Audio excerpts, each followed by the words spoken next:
return now to our exclusive interview with Sarah Palin. There's no doubt that her home state of Alaska plays a crucial role in the nation's oil production. But what's the best way to tap those resources? And what does Sarah Palin believe really is behind global warming? We return now to Charlie Gibson in Alaska. Thanks, Martin. This afternoon, Governor Palin also invited us to meet her 8 miles outside of Fairbanks to see a stretch of the Trans-Alaska Pipeline. We spoke with her there about her positions on U.S. energy policy, a proposed natural gas line that she wants built, and her views on the environment. Governor, the gas line would come right along the same path? Pretty much along the same path, yeah. There's some variation in some parts along this route. Let me talk a little bit about environmental policy, because this interfaces with energy policy. And you have some significant differences with John McCain. Do you still believe that global warming is not man-made? I believe that man's activities certainly can be contributing to the issue of global warming, climate change. Here in Alaska, the only Arctic state in our union, of course, we see the effects of climate change more so than any other area, with ice pack melting.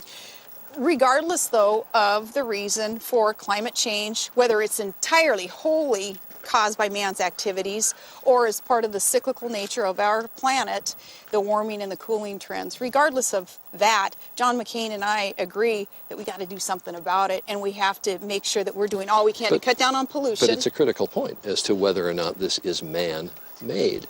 He says it is. You have said in the past it's not.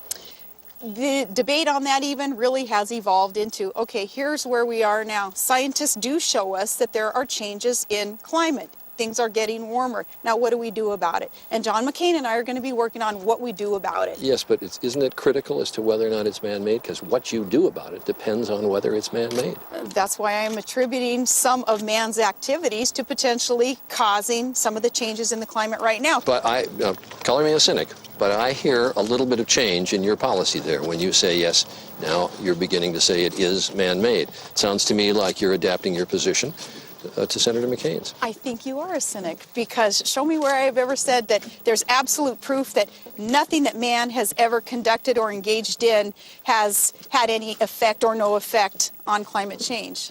Anwar, you favor drilling in the Arctic National Refuge. He does not. I sure do. You changed him on that? He changing you? I'm going to keep working on that one with him.